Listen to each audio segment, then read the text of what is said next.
Eng yuvadigan joyiga suv sepib oladi.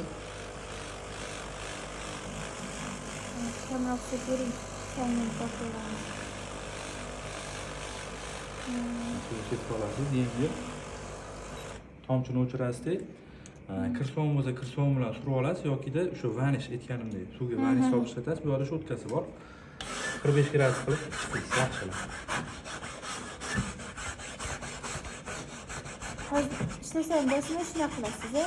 Nima deysiz? Ishlasam bosmadingiz-a hozir? Yo'q, hech narsa bosmadim. Faqat o'sha shotkasini ishlatyapman. Ha, shotkasini. Yana bitta suv sepasiz tomchini bosib. Endi on off bosasiz, plyusdan оборотini oxirigacha ko'taramiz. Oxirigacha. Ko'tarib tengqop bo'ladi.